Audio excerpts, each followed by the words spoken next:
Пока власти республики утверждают тарифы на проезд через мост и прикидывают, сколько денег можно содрать с водителей, уровень жизни обычных якутян стремительно падает. Реальные доходы населения растут медленнее, чем по России в целом. Цены на товары и услуги растут выше, чем в городах Центральной России, а зарплаты увеличиваются минимальными темпами. Жители республики вынуждены экономить на всем, от продуктов и одежды до отпусков и покупки автомобилей. Практически каждая семья живет в кредит, а долговая нагрузка на человека выше, чем в соседних регионах Дальнего Востока. По прогнозам Счетной палаты Якутии, это будет продолжаться как минимум до 2028 года. Реальные доходы будут расти медленнее общероссийских, инфляция будет выше, а средние доходы так и останутся ниже федеральных. В итоге республика, находящаяся в составе федерации, сильно отстает от центра в развитии и уровне жизни. Ответственность за благосостояние якутян федеральный центр возложил на власти республики Саха, но по сути это игра в подмену ответственности. Центр забрал у регионов реальный суверенитет, оставив им только обязанность отчитываться за проблемы, которые они не в силах решить. И именно за эту системную зависимость сегодня расплачиваются жители Якутии снижением доходов, ростом цен и постоянным экономическим давлением.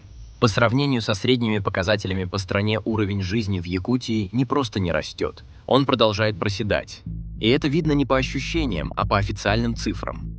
Доходы людей в республике увеличиваются самыми медленными темпами как среди регионов России, так и среди субъектов Дальневосточного округа, при том, что цены у нас растут стабильно быстрее.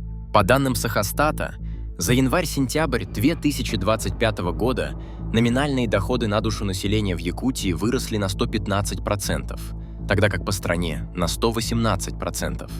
При этом рост цен в республике составил 109%, что выше общероссийского уровня. В итоге реальные доходы якутян, то, что остается после вычета инфляции, увеличились всего на 6%. Для сравнения, в среднем по стране рост почти вдвое выше. Главная причина – крайне медленный рост зарплат. В сентябре 2025 года средняя начисленная зарплата в Якутии выросла лишь на 11% к прошлому году. По России в целом рост составил 13%, по Дальнему Востоку – больше 14%. И за январь-сентябрь 2025 года ситуация точно такая же. В Якутии зарплаты выросли на 11%, в России на 14%, по Дальневосточному округу на 13,7%. В результате реальные зарплаты в республике выросли всего на 1,9%. То есть зарплаты в Якутии растут почти в 3 раза медленнее, чем в среднем по стране, а реальные доходы населения почти в 2 раза медленнее. Такая ситуация складывается уже не первый год. И это прямой результат политики, которую проводит правительство Айсена Николаева при полном согласии депутатов Ил-Тумена. Доходы людей и уровень их жизни неудержимо падают. Власть пытается объяснять происходящее санкциями и войной, но это откровенная ложь. Судите сами. Внешние условия одинаковы для всей страны, но почему-то именно в республике Саха люди беднеют быстрее, а покупательная способность падает заметнее. Все это осознанный курс, которого власть придерживается годами. Во-первых, цифры повторяются год за годом. Если бы это был временный кризис или разовый провал, показатели бы просели один раз, и потом начали выравниваться. Но мы видим обратное. В Якутии доходы стабильно растут медленнее, чем в среднем по России, а цены стабильно быстрее. Это уже давно не случайность и не временная трудность, а устойчивое системное отставание, которое тянется годами. Во-вторых, власти видят эту статистику первыми. У правительства и парламента есть Сахастат, Росстат, прогнозы, аналитика, служебные записки. Невозможно годами не замечать, что реальные доходы отстают, а долговая нагрузка растет. Если при этом курс не меняется, значит, такая ситуация всех устраивает. Вернее, власть намеренно ее создает. В-третьих, чиновников устраивает бедное и закредитованное население.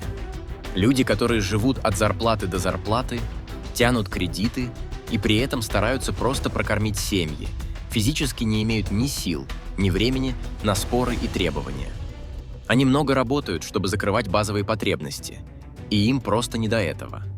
Экономисты давно описали эту закономерность. Чем выше долговая нагрузка, тем ниже социальная активность. Когда человек зависит и от банка, и от работодателя, он становится уязвимым. Цена ошибки для него слишком высока, и идти против власти ему попросту опасно. И, наконец, если бы власти действительно хотели вывести регион хотя бы на среднероссийский уровень, это было бы видно в официальных планах. Но в прогнозах сразу закладывают более низкий рост доходов и более высокую инфляцию. Это похоже на заранее принятое согласие с тем, что республика будет отставать.